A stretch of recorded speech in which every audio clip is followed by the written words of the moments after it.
Hi ಎಲ್ಲರಿಗೂ ನಮಸ್ಕಾರ. Simple recipes and life style ಚಾನಲ್ಗೆ ಸ್ವಾಗತ.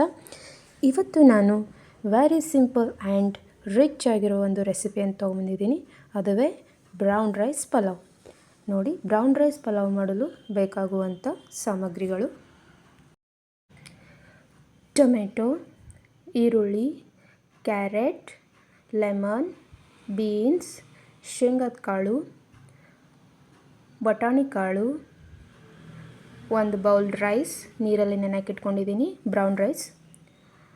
ಮಸಾಲೆ ರುಬ್ಬಲು ಕೊತ್ತಂಬರಿ ಸೊಪ್ಪು, ಪುದೀನ ಸೊಪ್ಪು, ಜಿಂಜರ್ ಗಾರ್ಲಿಕ್ಸ್, ಹಸಿ ಕೊಬ್ಬರಿ, ಹಸಿಮೆಣಸಿನಕಾಯಿ ಮತ್ತು ಮಸಾಲೆಗಳು, ಖಡಿ ಮಸಾಲೆಗಳು. ಮಸಾಲೆಗೆ ಈಗೊಂದು ಕಡಾಯಿಯನ್ನು ಇಟ್ಟುಕೊಂಡು ಮಸಾಲೆಗಳನ್ನು ಹುರಿದುಕೊಳ್ಳೋಣ. ಕೊಬ್ಬರಿ, ಹಸಿಮೆಣಸಿನಕಾಯಿ, ಜಿಂಜರ್ ಗಾರ್ಲಿಕ್ಸ್, ಒಂದು ಏಲಕ್ಕಿ, ಒಂದು ಮೆಣಸು, ಒಂದು ಲವಂಗ, ಇವುಗಳನ್ನೆಲ್ಲನೂ ಚೆನ್ನಾಗಿ ಎಣ್ಣೆಯಲ್ಲಿ ಹುರ್ಕೊಳ್ಬೇಕು. ಈ ರೀತಿಯಾಗಿ ಹುರ್ಕೊಂಡು ಮಿಕ್ಸಿಗೆ ಹಾಕಿ ಈ ರೀತಿಯಾಗಿ ಫೈನಾಗಿ ಮಿಕ್ಸಿ ಮಾಡಿಟ್ಕೋಬೇಕು. ರೈಸ್ ಮಾಡಲು ಬಾಣಲೆಯನ್ನು ಇಟ್ಕೊಂಡು 2 ಟೇಬಲ್ ಸ್ಪೂನ್ ಆಯಿಲ್ ಹಾಕಿ ಅದಕ್ಕೆ ಶೇಂಗದ ಕಾಳನ್ನು ಹಾಕಿ ಮೊದಲು ಹುರಿಯಿರಿ. ನಂತರ ಕರಿಬೇವು ಸೊಪ್ಪು, ಖಡಿ ಮಸಾಲೆಗಳನ್ನೇನು ಇಟ್ಕೊಂಡಿರ್ತೀವಲ್ಲ ಆ ಖಡಿ ಮಸಾಲೆಗಳು ಹಾಕಿದ ನಂತರ ನಾವೇನು ಕಟ್ ಮಾಡಿ ಇಟ್ಕೊಂಡಿರ್ತೀವಲ್ಲ ಈರುಳ್ಳಿ, ಕ್ಯಾರೆಟ್, ಬೀನ್ಸ್, ವಟಾಣಿ, ಇವುಗಳನ್ನೆಲ್ಲನೂ ಎಣ್ಣೆಯಲ್ಲಿ ಚೆನ್ನಾಗಿ ಕರಿಬೇಕು. ಈ ರೀತಿಯಾಗಿ ಚೆನ್ನಾಗಿ ಹುರಿದ ನಂತರ ನಾವು ಅರಿಶಿನ ಪುಡಿಯನ್ನು ಸೇರಿಸ್ಕೊಳ್ಳಿ, ಟೊಮೆಟೊ ಕೂಡ ಸೇರಿಸ್ಕೊಳ್ಳಿ. ಈಗ ನಾವು ಮಿಕ್ಸಿ ಮಾಡಿದಂಥ ಮಸಾಲೆ ಕೂಡ ಇವಾಗಲೇ ಸೇರಿಸ್ಕೋಬೇಕು.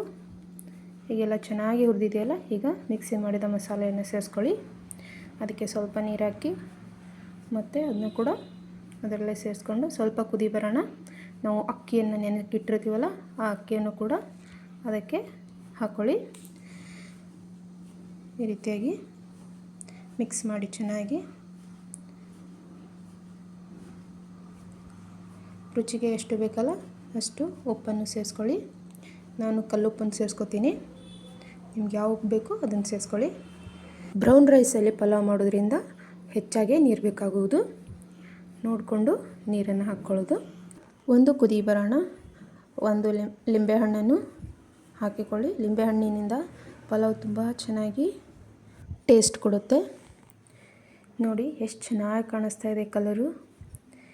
ಈಗ ಕುದಿ ಬರೋಣ. ಒಂದು ಪ್ಲೇಟನ್ನು ಮುಚ್ಚಿ 15 ನಿಮಿಷ ಕುದಿಸಿದ ನಂತರ ನೋಡಿ, ಸಣ್ಣ ಉರಿಯಲ್ಲೇ ಕುದಿಸಿರಬೇಕು. ಈಗ ಪಲಾವ್ ರೆಡಿಯಾಗಿದೆ.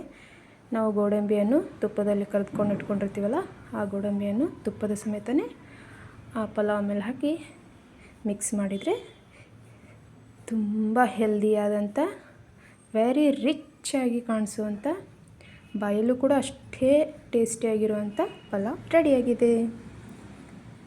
ವಾವ್, ಎಷ್ಟು ಚೆನ್ನಾಗಿ ಕಾಣಿಸ್ತಾ ಇದೆ ನೋಡಿ. ನಾವು ರಾಯ್ತಾ ಜೊತೆ ತಿಂದರೆ ಸ್ವರ್ಗಕ್ಕೆ ಒಂದೇ ಮೆಟ್ಟಿಲು ಅಂತಾರಲ್ಲ, ಹಾಗೆ ಇರುತ್ತೆ. Thank you.